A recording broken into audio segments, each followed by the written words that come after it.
animateurs du CESE qui nous rejoignent dans ce live Pure Pause en partenariat, comme je l'ai dit, avec le CESE, troisième session de la Convention sur la fin de vie, ici au Palais d'Iéna, à 2 pas du Trocadéro et avec vue sur la Tour Eiffel, comme vous pouvez le voir.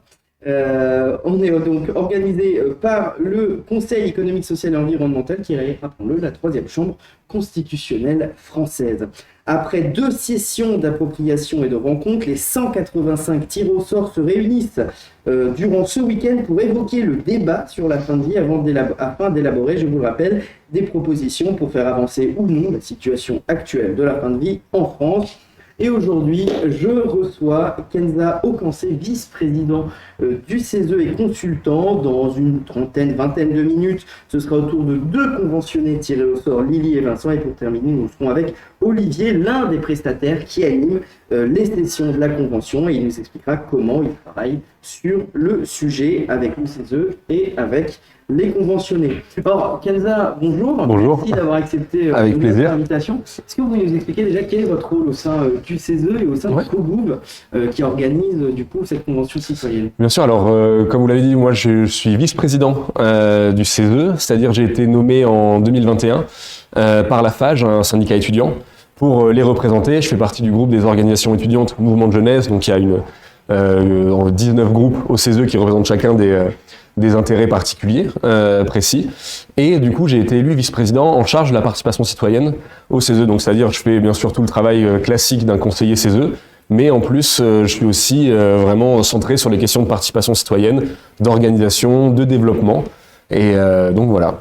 Et au sein du COGOUV, au sein du COGOUV, on est 6 membres du CESE dans un ensemble plus large d'une quinzaine de personnes.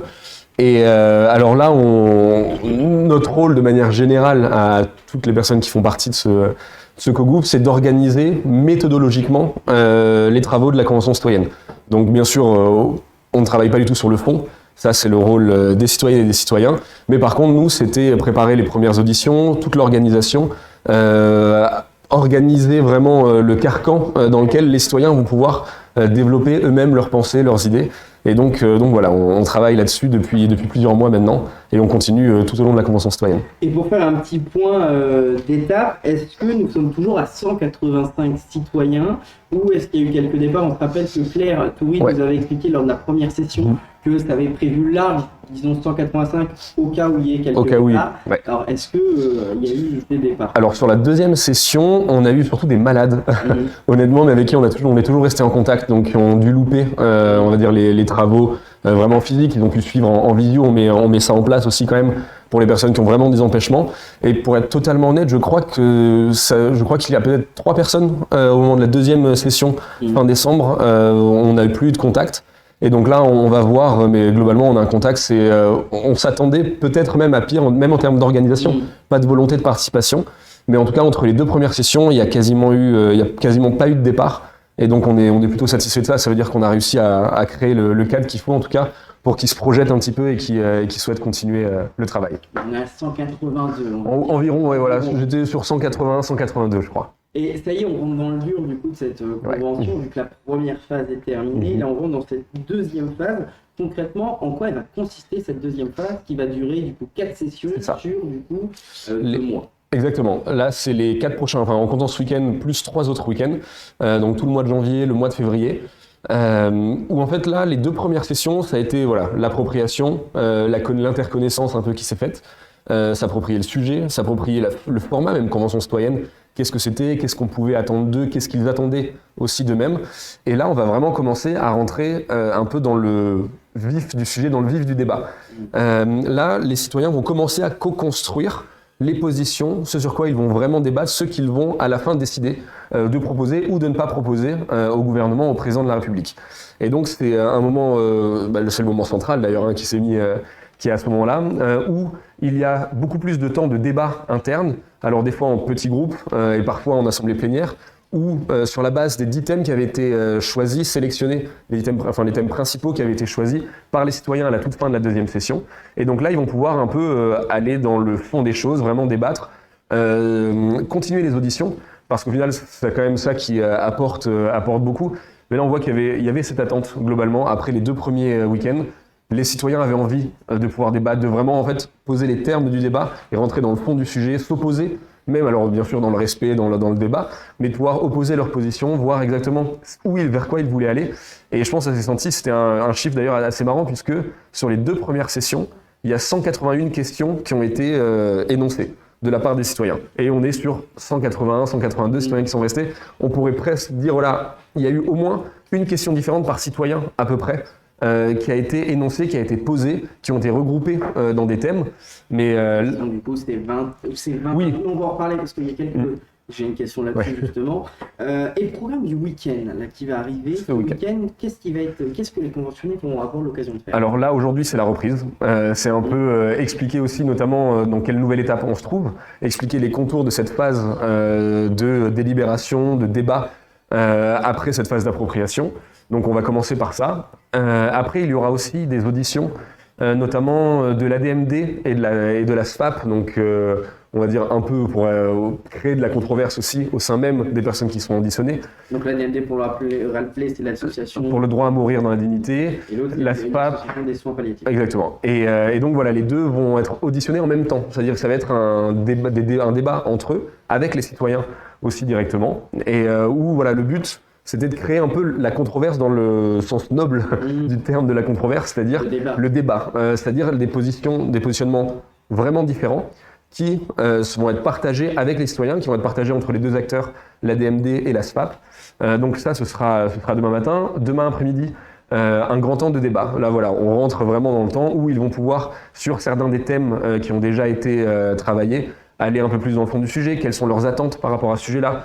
Est-ce qu'il va y avoir une mini-analyse de qu'est-ce qu'ils en pensent aujourd'hui de ce thème-là précisément, où on en est, quelles évolutions, et à nouveau, quelles ouvertures, qu'est-ce qu'on pourrait penser de nouveau. Donc là, demain après-midi, c'est vraiment le grand moment de débat, et dimanche, à nouveau, des auditions, mais là, autour un peu de la spiritualité de manière générale, parce qu'on avait fait une audition, une table ronde, des cultes religieux. Là, c'était le but aussi de recevoir des philosophes, de recevoir les loges, par exemple, aussi. Donc voilà, des penseurs non plus religieux ici, mais un peu plus sur la spiritualité de manière générale, pour quand même continuer ce débat de la fin de vie avec de nouveaux acteurs. Et je rappelle aux téléspectateurs, aux spectateurs qui nous regardent, si vous avez des questions à notre invité, n'hésitez pas à les poser. On lui transmettra, bien sûr. Alors, on les posera. On les transmettra. On vous enverra par. Oui, c'est vrai. Voilà. Moi, j'avais une question, parce qu'il y a quelque chose que j'ai pas très bien compris. Sur le site du CESE, ouais. On parle de 20 enjeux, dont 2 prioritaires. Je suis allé voir sur le site, on a 21 grands enjeux présentés, et on ne nous donne pas la liste des 10 prioritaires. Donc, c'est quoi les... Parce que vraiment, j'ai pas compris. Quels sont du coup, les bons chiffres? Alors, je crois que j'ai dit 10 tout à l'heure, mais c'était pas... Je me suis trompé. Alors, en fait, les 21 enjeux qui ont été réellement définis, c'est les grands thèmes sur lesquels ils vont vouloir se positionner. Là-dedans, il y a une sorte de découpage en une sorte un peu de 2 fils rouges, au final, dans lesquels on a pu regrouper les thèmes. C'était les soins, tout ce qui concerne les soins palliatifs, la fin de vie, les modalités actuelles de ce qui se passe, les questions de moyens, de financement aussi, et de développement, comment réellement appliquer ou développer cela. Et au final, le deuxième, c'est vraiment aller plus loin. Et là où ce deuxième fil rouge, où il y a tout un tas de thématiques qui rentrent dedans, où là, ça va vraiment être, on va parler euthanasie, enfin, on va parler. Ils vont parler euthanasie, suicide assisté. Et donc au final, c'est un peu comme ça que ça se découpe dans les travaux, dans les débats, dans la manière dont ça va se tenir à partir de maintenant.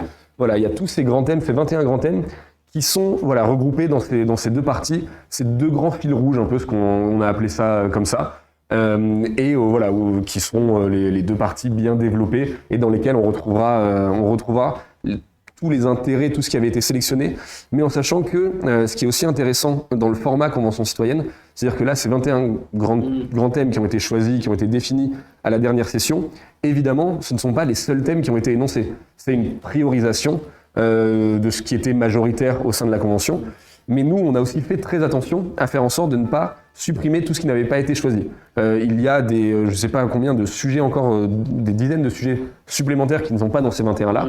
Et nous, tout notre intérêt, c'est de dire, en effet, ce ne sont pas les prioritaires, mais par contre, on va devoir les retrouver et on va quand même en débattre, parce que notre but, c'est pas de dire, s'il y a quelqu'un qui est en minorité au sein de la Convention et que son idée ou sa réflexion n'est pas partagée absolument par tout le monde, on va l'enlever totalement. Absolument pas. Le but, c'est quand même qu'elle puisse s'exprimer et qu'on puisse en débattre. Alors, voilà, de manière moins prioritaire, formelle avec tout le monde, mais par contre que ça apparaisse quand même au final dans les réflexions que la Convention va mener.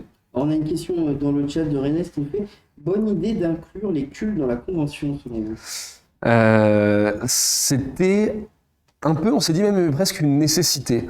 La question de la fin de vie, c'est extrêmement personnel, c'est extrêmement individuel, ça touche à l'intime, on l'a beaucoup répété, ce qui rend d'ailleurs le débat parfois un peu compliqué. Et on sait que les spiritualités ont forcément un impact dessus. Pour nous, c'était vraiment important de pouvoir proposer ce point de vue, le point de vue des cultes. Donc on en a eu 6 en décembre.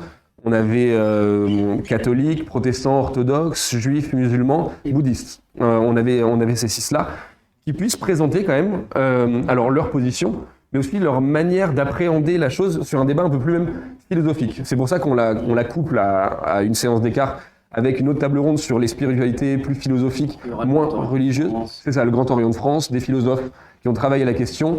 Et le but, c'était vraiment de pouvoir donner à voir les grands courants de pensée en fait, sur cette question qui est si personnelle. Donc, pour nous, c'était important de les avoir, de les présenter. On a eu un débat, en plus, ils étaient tous ensemble. Je pense aussi qu'en termes d'image, il n'y a pas spécialement beaucoup d'endroits où on peut voir 6 des principaux cultes réunis en train de débattre et de donner leur avis. Donc nous, on a pensé que c'était nécessaire et je pense que ça a été plutôt apprécié pour ce que ça a été, c'est-à-dire une des tables rondes, une des auditions parmi tant d'autres qu'il va y avoir sur cette convention. Et on a Anton qu'on a reçu à la dernière session, a dit dans une vidéo postée sur la chaîne YouTube du CESE qu'il souhaiterait compléter ce qu'il a pu manquer dans sa phase d'appropriation en revoyant certains intervenants. Est-ce que c'est prévu et sinon est-il prévu de transmettre le contact de certains intervenants aux conventionnés qui le demandent? Alors nous ce qu'on a mis en place c'est toute une remontée des demandes en effet et ça c'était dès le début on l'avait prévu de se dire que c'était pas que au comité de gouvernance de prévoir les auditions. Parce que nous, on a fait un premier socle, pas neutre, parce que rien n'est neutre, mais en tout cas équilibré et diversifié le plus possible. Mais par contre, les citoyennes et les citoyens, forcément, vont avoir des idées, vont vouloir voir des personnes auxquelles on n'a pas pensé, ou, en effet, ça nous est remonté, des personnes qu'ils ont auditionnées au tout début. Et peut-être, voilà, ce qui nous est remonté, et je pense que c'est ce que Antoine voulait dire, c'était aussi, après quelques semaines de débat où ils ont pu avoir des connaissances nouvelles sur le sujet, re-auditionner ces personnes-là pour reconfronter un peu par rapport à ce qui a pu être dit. Donc nous, c'est prévu, on prend toutes ces remontées-là. Bien évidemment, on ne pourra pas auditionner toutes les demandes parce que je crois qu'il y a déjà plusieurs dizaines de demandes d'audition et dans ce temps très court, on ne pourra pas. Mais le but, c'est de recevoir celles qui sont les personnes qui sont le plus demandées. Pourquoi pas refaire des auditions, ça nous a paru très intéressant de pouvoir se dire, en effet, avec 4-5 semaines de débat entre les deux, l'audition va se passer totalement différemment. Les questions ne vont plus être les mêmes par rapport, si on peut penser par exemple à la Claes, de la loi Claes-Leonetti, ce genre de choses. Ça peut être très intéressant de les revoir. Et donc nous on prend, et le but c'est d'organiser ça tout au long des séances, parce que même si on est sur une phase maintenant de délibération, et même d'harmonisation par la suite, ça ne veut pas dire qu'il n'y a plus d'audition, parce qu'au final, des questions qui sont posées peuvent être répondues par de la délibération, par du questionnement avec des acteurs, et après, vraiment formalisées par les citoyens. Donc nous, on prend ça en charge, et bien sûr, on continue, nous, d'agrémenter le socle documentaire, le socle bibliographique, tout ce qu'on trouve, pour mettre à disposition des citoyens un maximum d'éléments. Et quel retour des conventionnés vous avez eu pour le moment sur excellent. Tout est excellent. Non, on fait des petites enquêtes en fin de session, anonymes bien sûr, pour demander l'avis aux citoyennes et citoyens, ce qu'ils en pensent. J'ai pas les chiffres précis en tête. Globalement, quand même, alors j'ai pas envie de me tromper sur les chiffres, mais il y a une immense majorité de satisfaits, très satisfaits. Ça ne veut pas dire que tout est bien, même pour nous. On revoit toujours. D'ailleurs, le comité de gouvernance, tous les dimanches, se revoit en fin de session directement, en plus de toutes les semaines pour faire le bilan de la session, revoir. En décembre, fin décembre, on a fait même une session d'échange avec les citoyennes, citoyens et le comité de gouvernance pour qu'ils puissent nous faire leur remontée précise, leurs questionnements, leurs besoins, comment ils se sentaient en fait par rapport à l'organisation. Globalement, je pense qu'ils sont satisfaits de la manière dont ça se passe. C'est pas parfait, évidemment, et de semaine en semaine, on améliore, nous, à chaque fois, l'accompagnement, tout ce qu'on met en place. Mais en tout cas, j'espère que ça va continuer cette dynamique et qu'on va réussir, nous, à offrir le cadre le plus sain, le plus serein, pour qu'ils puissent mener ce débat qui est, en fait, pour avoir tant d'enjeux politiques sur la question, que démocratique en tant que tel sur l'exercice qui est en train d'être fait au CESE en ce moment. Et on est déjà quasiment à la fin de l'entretien, puisqu'on a nos autres invités qui sont déjà arrivés. Donc on va pas tarder. 2 dernières petites questions très rapides. C'est une tradition qu'il y a dans vos vidéos CESE où vous demandez aux conventionnés de résumer les sessions en 3 mots. Si vous aviez 3 mots pour résumer les 2 dernières sessions, les 2 premières sessions de cette convention. Découverte, envie, et j'en ai 2, et le 3e alors, attente, dans le sens, je pense qu'il y a de grandes attentes de l'extérieur vis-à-vis de ce qui va se faire ici, mais de la part des citoyens et des citoyennes aussi, de pouvoir rentrer dans le débat, de pouvoir vraiment construire le texte ou la proposition qui va leur ressembler, et surtout de voir ce qui va se passer après, parce que c'est aussi ça qui est important, de se dire que là, l'exercice qu'on est en train de mener, il est important et il devra avoir des débouchés. Et la dernière question, il faudra regarder cette caméra, si vous avez un mot à dire aux gens qui nous regardent actuellement, un mot sur cette convention et sur le CESE. Alors, globalement, de se dire qu'on est face à un enjeu énorme, face à la crise démocratique qu'on est en train de vivre.